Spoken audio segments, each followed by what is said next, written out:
حضرت ابن عبداللہ ثقفی رضی اللہ تعالیٰ عنہ بیان فرماتے ہیں کہ میں نے رسول اللہ صلی اللہ علیہ وسلم سے عرض کیا، اے اللہ کے رسول صلی اللہ علیہ وسلم، مجھے کوئی ایسی بات آپ بیان فرمائیں کہ جس سے میں مضبوطی سے تھام لوں، کوئی مجھے تعلیم ارشاد فرمائے جس پر میں قائم رہوں، کوئی نصیحت کرے۔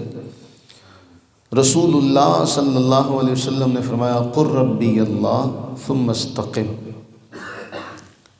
اللہ تعالیٰ کی ربوبیت کا اقرار کرو کہ وہ میرا رب ہے اور پھر اس بات پر قائم رہو۔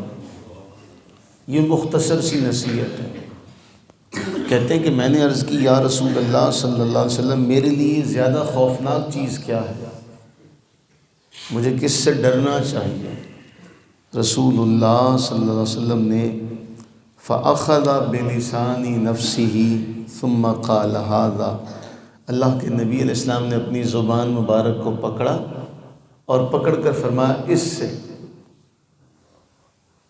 یہ مختصر سے دو جملے کہ کہو کہ اللہ تعالی ہمارا رب ہے، اس پر قائم رہو، اور سب سے زیادہ اگر کوئی خطرناک چیز ہمارے لیے ہے تو وہ ہماری زبان ہے، کہ ہم اس کو بے دریغ استعمال کرتے ہیں اور اس کو بغیر سوچے سمجھے استعمال کرتے ہیں۔ رسول اللہ صلی اللہ علیہ وسلم نے ایک موقع پر ارشاد فرمایا تھا کہ جب تک انسان اپنی زبان کی حفاظت نہ کر لے، اپنی زبان کی حفاظت نہ کرنا سیکھ لے، اس وقت تک وہ ایمان کی حقیقت کو پا نہیں سکتا۔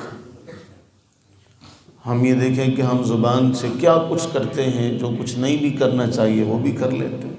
تو یہ زبان جو ہے، اللہ کے نبی علیہ الصلوۃ والتسلیم کی ایک حدیث ہم نے پڑھی تھی، آپ کو یاد ہوگا، اور بزرگان دین نے بھی اس کو بڑا اچھے طریقے سے ہمارے سامنے ذکر کیا کہ یہ ایک جو ہے، اگر یہ صحیح رہے تو اللہ کے نبی علیہ السلام نے فرمایا تھا کہ سارا کچھ ٹھیک ہو جائے گا۔ اسی لیے کہا نا کہ یہ جو ہے جنت میں لے جانے کا ذریعہ بھی ہے، جہنم میں لے جانے کا ذریعہ بھی ہے، راحت کا ذریعہ بھی ہے اور اذیت کا ذریعہ بھی یہی ہے۔ اللہ سے یہ دعا کریں کہ اللہ تعالیٰ اپنی رحمت کا صدقہ ہم سب کو اپنی زبان کو صحیح استعمال کرنے کی توفیق عطا فرمائے۔ آمین ثم آمین۔